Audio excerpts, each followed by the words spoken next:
bienvenidos a un nuevo capítulo de mi podcast personal y transferible. Capítulo 2, dedicado a la corrupción, entendida como un rasgo cultural. Entremos en materia. Decía George Orwell, el gran escritor, que escribió Rebelión en la Granja y también 1984. Cito: "El error que cometes, ¿acaso no lo ves? Es el pensar que uno puede vivir en una sociedad corrupta sin ser corrupto uno mismo". Y termino la cita. ¿Quién no ha leído Rebelión en la Granja? Todos conocemos esa maravillosa fábula en la que los animales de granja se rebelan contra el granjero opresor y corrupto, solo para descubrir que un animal, un compañero, también puede ser opresor y corrupto, como lo era el granjero. ¡Qué gran enseñanza! Esa fábula tiene muchos mensajes, pero hoy me quiero centrar en el de la responsabilidad personal sobre todo lo que pasa en la sociedad. Porque sí, todos tenemos una cuota de responsabilidad en todo lo bueno y malo que pasa en la sociedad. No es solo responsabilidad de nuestros gobernantes. Así que en el episodio de hoy vamos a hablar de la corrupción. Pero no de la corrupción de nuestros políticos, de la que se habla tan constantemente y que lamentablemente como sociedad creo que ya hemos normalizado. Pero ¿qué es la corrupción? ¿Te consideras víctima de la corrupción? ¿Eres corrupto? ¿Eres cómplice? Según la Real Academia de la Lengua Española, la corrupción es el deterioro de valores, usos o costumbres o, en otra acepción, en las organizaciones, especialmente en las públicas, práctica consistente en la utilización indebida o ilícita de las funciones de aquellas en provecho de sus gestores. Pero estamos hablando de la corrupción como rasgo cultural, por tanto es importante que definamos qué es cultura y cómo se adquiere. Volvemos a la Real Academia de la Lengua Española, que nos dice que cultura es el conjunto de modos de vida y costumbres, conocimientos y grado de desarrollo artístico, científico, industrial en una época, grupo social, etc. Por tanto, la cultura se adquiere mediante el proceso de socialización, especialmente en la familia, donde se da la socialización primaria, en la escuela, en los medios de comunicación y, en general, en la convivencia social.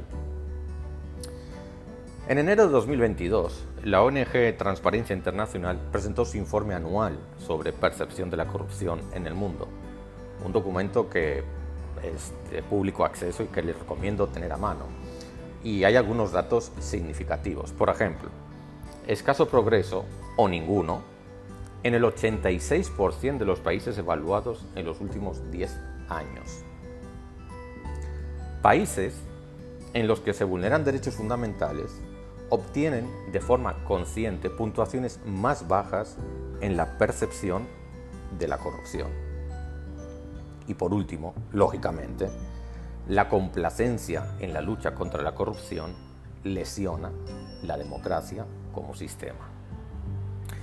Según Delia Ferreira Lugo, presidente de Transparencia Internacional, cito textualmente: "Los derechos humanos son algo más que deseable en la lucha contra la corrupción. Los modelos autoritarios destruyen los controles y contrapesos independientes y hacen que tomar acción contra la corrupción dependa de los caprichos de una élite. La única ruta sostenible hacia una sociedad libre de corrupción es asegurar que la población tenga la posibilidad de hablar libremente y trabajar colectivamente para pedir cuentas a aquellos en el poder". Cierro la cita.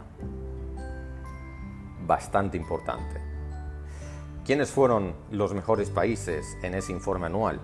Pues hay 3, por encima de todos: Dinamarca, Finlandia y Nueva Zelanda con un 88/100.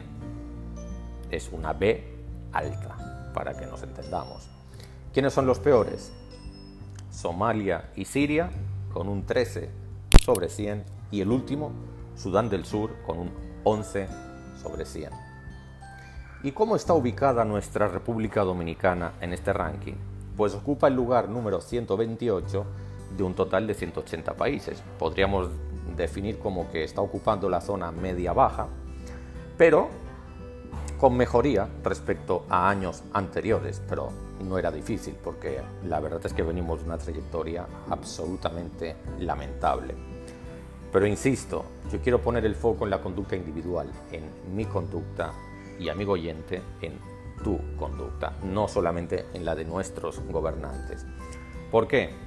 Porque, por ejemplo, robarse la luz o el agua, cometer un plagio, evadir impuestos o que un conductor de Uber te quiera cobrar por fuera cuando él decide estar dentro de la aplicación, o cobrar 2 sueldos por un mismo trabajo, o no respetar una luz roja de un semáforo, también son actos de corrupción que no ayudan en nada a construir una sociedad transparente, libre, respetuosa y cohesionada.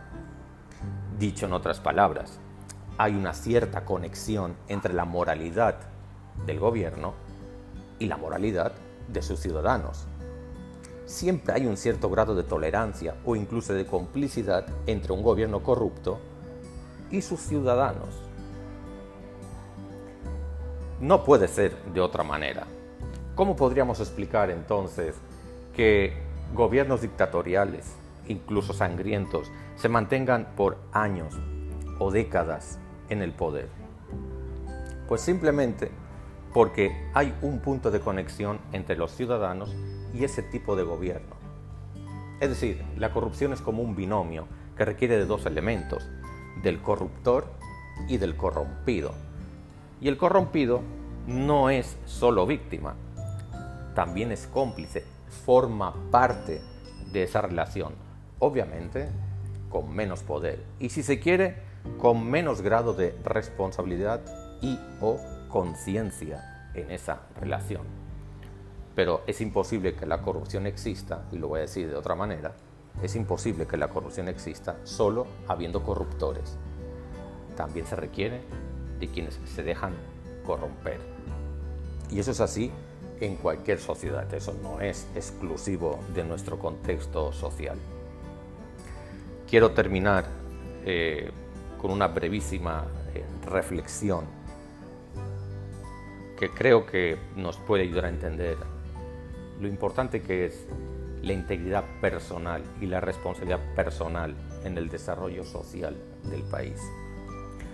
Cuando nuestra propia integridad moral sea prioridad, estaremos en mejores condiciones de exigir una conducta ética intachable en nuestros gobernantes. Hasta aquí el episodio 2 de este podcast personal y transferible. Y recuerden que este podcast llega con el apoyo de carteldeportivo.com del grupo Papi Pérez, donde pueden encontrar las noticias deportivas más interesantes y más actualizadas. Les deseo una feliz semana a todos y nos vemos en un próximo episodio de mi podcast personal y transferible.